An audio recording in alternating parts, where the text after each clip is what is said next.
The pre-op workup and what our patients have to go before you actually see them on the OR table. All right.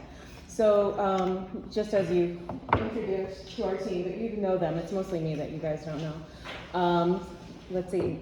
Our knowledge of obesity bias, trains in obesity across the U.S., effects of obesity on general health and benefits of bariatric surgery. And also what the process our patients go through to actually get onto that OR table. This is our team over on Otrobando. We've grown significantly over the last year. About a year ago, it was just Marta and I doing both medical and surgical weight loss, and over the last year, we've probably grown exponentially. We've brought on Dr. Cameron and Kathy Karp, who are mostly doing medical weight loss now. Marta and I are focusing most on the surgical patients, dabbling still in some medicine, and so we keep growing. Obesity, and most of you folks aren't familiar with how obesity is defined, but we have class 1 obesity, which is considered low risk. However, a lot of our folks who have type 2 diabetes or a lot of comorbid conditions associated with obesity can still get surgery when they have class 1. Class 2 obesity, class 3 is considered morbid obesity, class 4 is severe.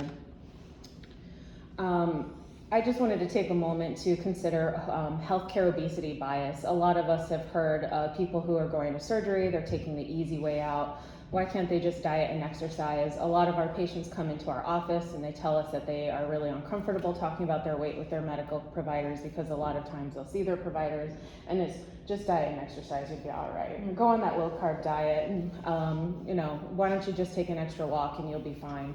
But there's really a lot more to obesity and its mechanism of action, and especially once patients have type 2, it becomes very difficult to lose weight with just diet, exercise, and lifestyle. And if we take into consideration obesity bias, and if we have heard our fellow colleagues talk about patients who are overweight in a negative way, if we actually look at this trend by 2050, 50% of our country is going to be obese. So we're looking at having a bias against about half of the country. And the rates of severe obesity are just continuing to rise. Obesity can affect the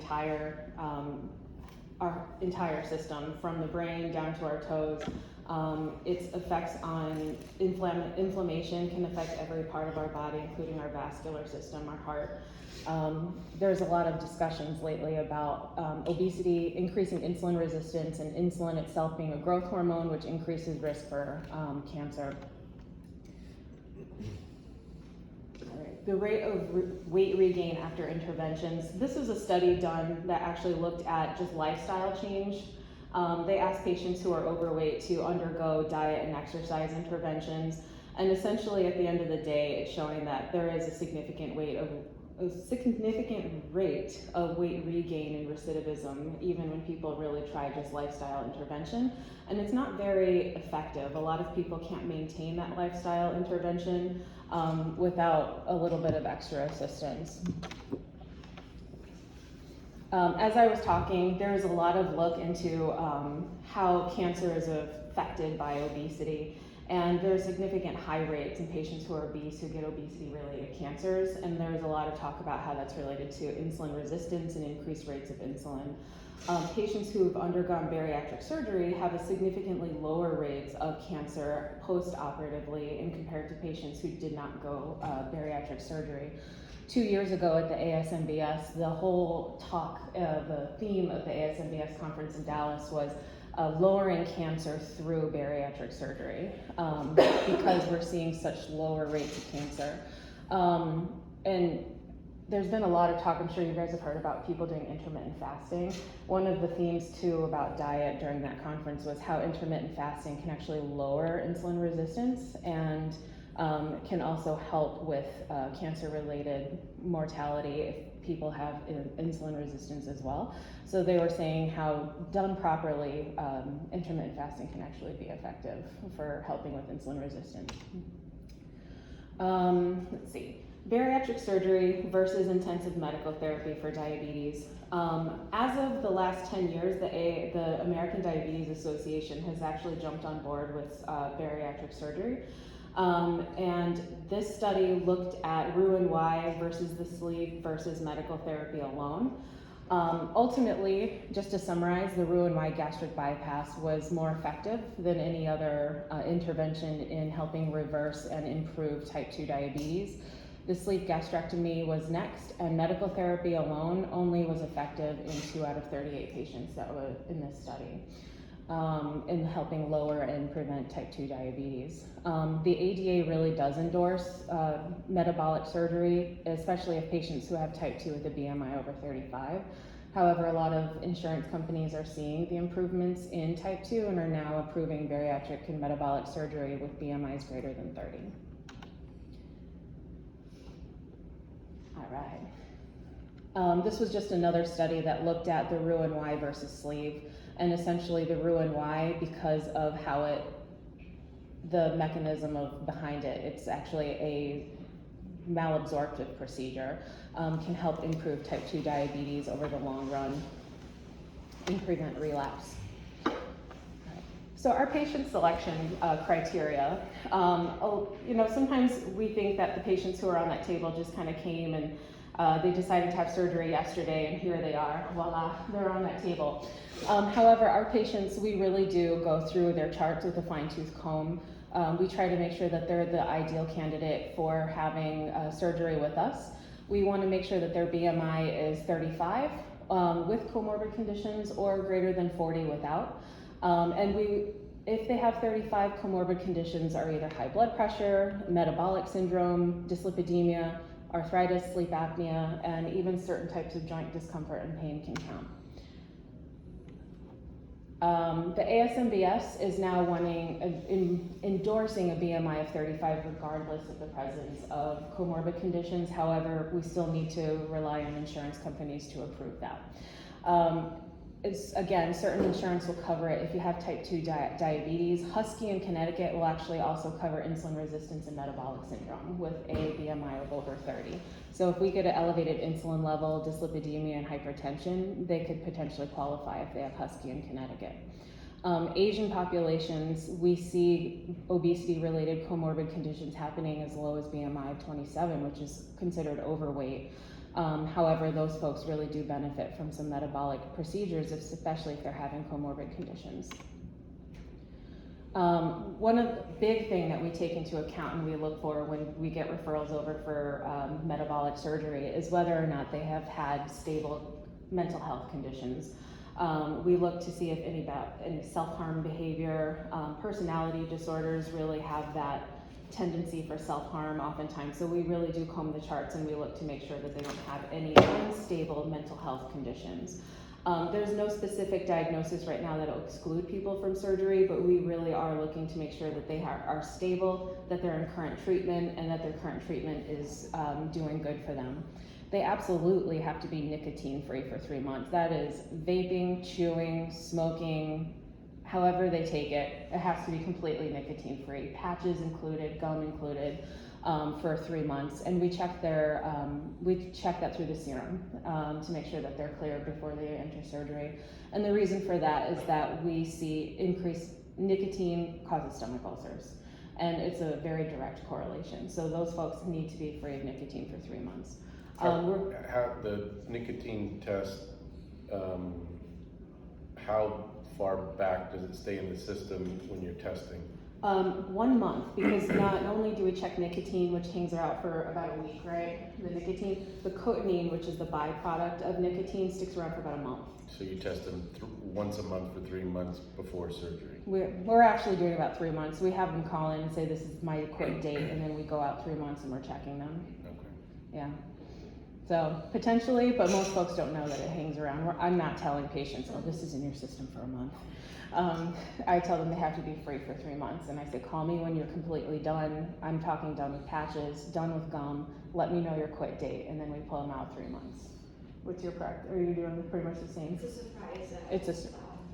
Actually know the date that they're going to be sensible. Okay. Yeah. Same with certain substances in their urine. If there's some question, like byproducts of benzos sometimes come up funny, it's a surprise. We'll be calling them and say, I need you to go to the lab tomorrow and give me a urine, and I need to check your urine. Eating disorders is a big one.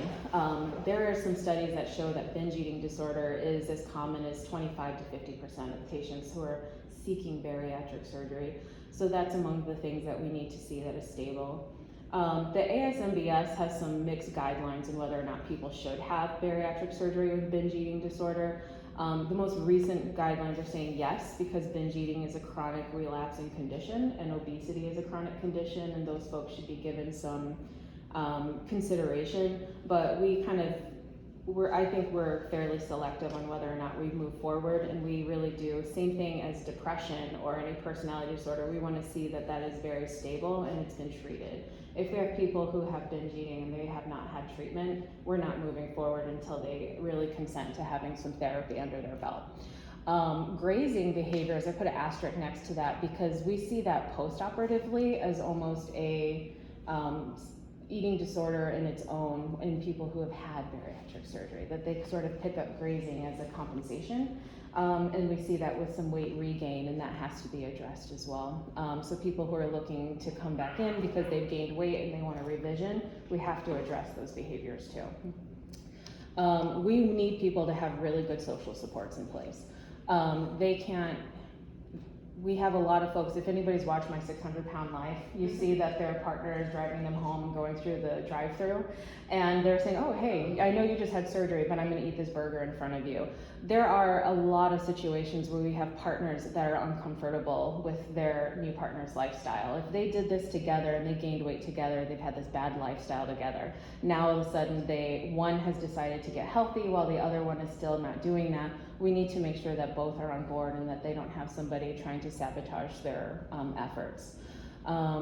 And we really want our patients to abstain from pregnancy for 18 to 24 months after surgery from conception. We need them to not conceive.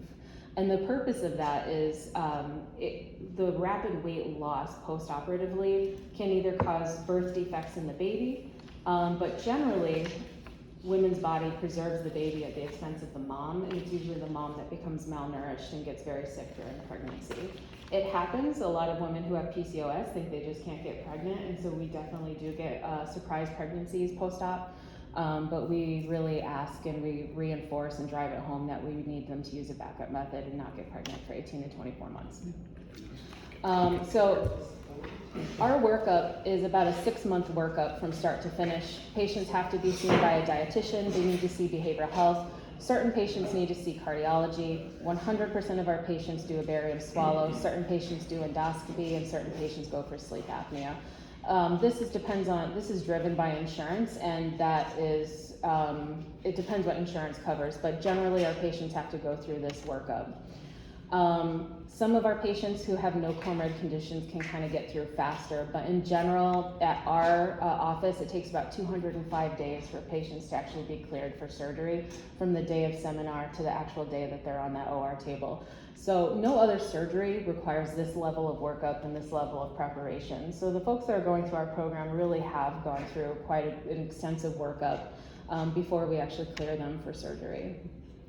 I just wanted to take my moment just to point out that obesity, especially in children going into adulthood, has been linked to a lot of trauma.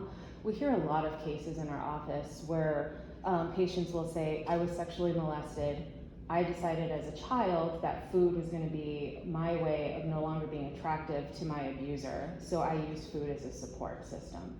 Or they use food as a way of coping with whatever childhood stressors. So there is a huge increase in post-traumatic stress disorder related to obesity. And post-operatively, sometimes that comes back where their weight was protective to them, and as they lose weight, they feel like they're no longer protected anymore. And some of those traumas can return to them. This can be a whole lecture all on its own, the obesity linked to childhood obesity and then into adulthood. But I did want to take that time out to point that out because that is a part of our initial workup. We ask people on day one if they have had mental abuse, sexual abuse, or emotional abuse, and there is a good number of our patients that have said yes to that. So there is a huge correlation between obesity and trauma. Thank you for your time. I know you guys are super busy. But if you have any patients that are not in the bariatric program that you think may benefit, feel free to talk about our program in regards to treatment. Thank you.